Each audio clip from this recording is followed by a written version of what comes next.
Śrīmad Bhāgavatam of Krishna Dvaipayana Vyas. Translations and purports by His Divine Grace, A.C. Bhaktivedanta Swami Prabhupada, founder Acharya of the International Society for Krishna Consciousness. 7th Canto, The Science of God. Chapter 14, Ideal Family Life.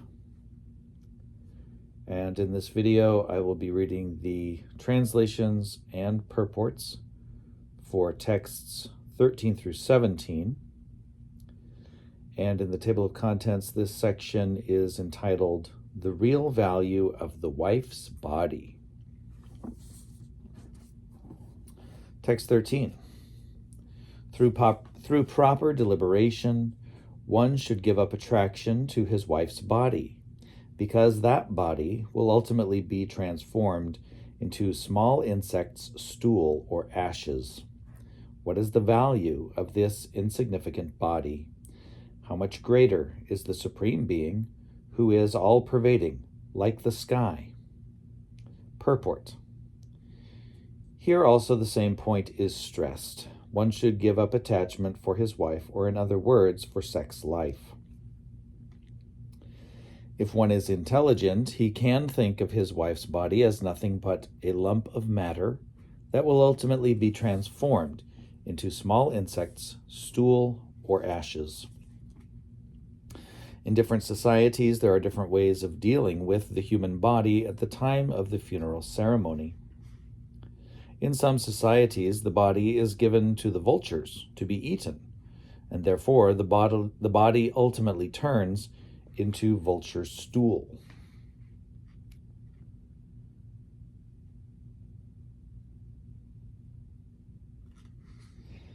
Sometimes the body is merely abandoned, and in that case the body is consumed by small insects. In some societies, the body is immediately burned after death, and thus it becomes ashes. In any case, if one intelligently considers the constitution of the body and the soul beyond it, what is the value of the body? Anta vanta ime deha nitya syoktaha shariranaha. The body may perish at any moment, but the soul is eternal. If one gives up attachment for the body and increases his attachment for the spirit, soul, his life is successful. It is merely a matter of deliberation. Text 14. An intelligent person should be satisfied with eating prasad, food offered to the Lord, or with performing the 5 different kinds of yagya, pancha suna.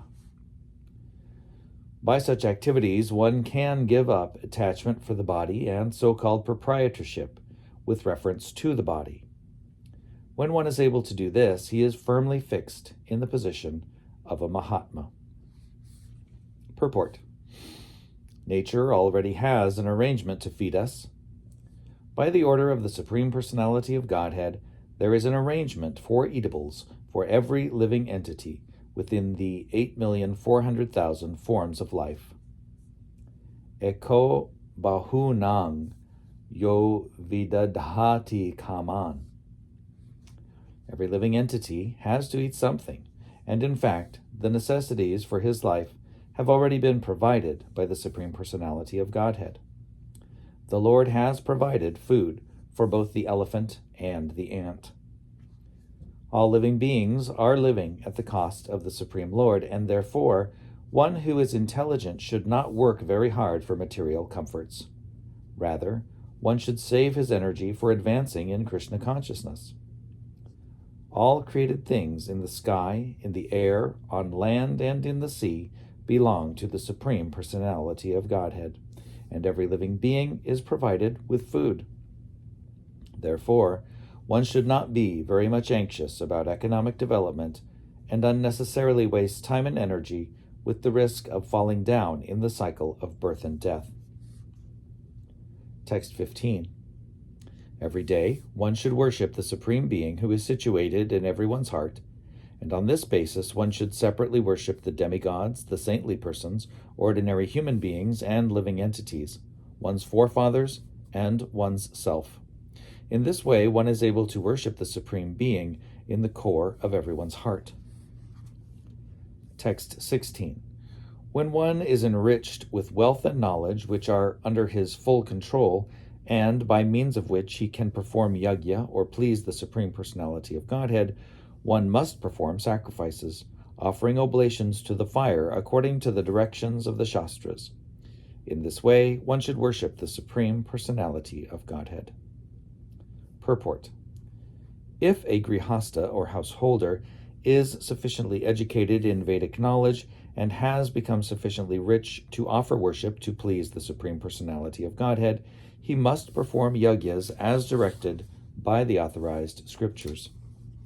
In Bhagavad Gita 3.9 clearly says, Yagyarthat karmano nyatra loko yang karma bandhanaha. Everyone may be engaged in his occupational duties, but the result of these duties should be offered for sacrifice to satisfy the Supreme Lord. If one is fortunate enough to possess transcendental knowledge as well as the money with which to perform sacrifices, one must do it according to the directions given in the Shastras. It is said in Śrīmad Bhāgavatam 12.3.52, Krite yad dhyayato vishnung tretayang yajato makahi dvapare paricharyayang kalo tad dhari kirtanat. The entire Vedic civilization aims at satisfying the Supreme Personality of Godhead. This was possible in Satya Yuga by meditation upon the Supreme Lord within the core of one's heart, and in Treta Yuga by the performance of costly yajnas. The same goal could be achieved in Dwapara Yuga by worship of the Lord in the temple. And in this age of Kali, one can achieve the same goal by performing Sankirtan Yajna.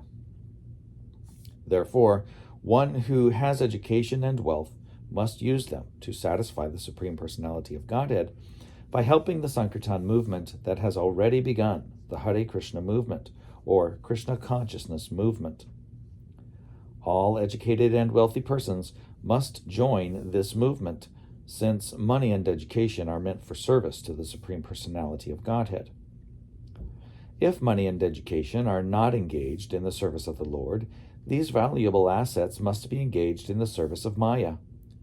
The education of so-called scientists, philosophers, and poets is now engaged in the service of Maya, and the wealth of the rich is also engaged in Maya's service. The service of Maya, however, creates a chaotic condition in the world. Therefore, the wealthy man and the educated man should sacrifice their knowledge and opulence by dedicating them for the satisfaction of the Supreme Lord and joining this Sankirtan movement.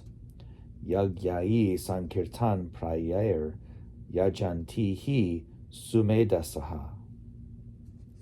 Text 17. The Supreme Personality of Godhead, Sri Krishna, is the enjoyer of sacrificial offerings. Yet, although his lordship eats the oblations offered in the fire, my dear king, he is still more satisfied when nice food, made of grains and ghee, is offered to him through the mouths of qualified Brahmins. Purport. As stated in Bhagavad Gita 3.9, Yagyartat karmano nyatra loko yang karma bandhanaha. All fruitive activities should be performed for sacrifice, which should be directed toward pleasing Krishna. As stated elsewhere in Bhagavad Gita 5.29, Bhoktarang yagyatapasang sarva loka maheshwaram. He is the Supreme Lord and enjoyer of everything. However, although sacrifice may be offered to please Krishna, he is more pleased when grains and ghee, instead of being offered in the fire, are prepared as prasad and distributed, first to the Brahmins and then to others. This system pleases Krishna more than anything else. Furthermore, at the present time, there is very little chance to offer sacrifices by pouring oblations of food grains and ghee into the fire. Especially in India, there is practically no ghee. For everything that should be done with ghee, people use a certain type of oil preparation. Oil, however, is never recommended for offering in a sacrificial fire.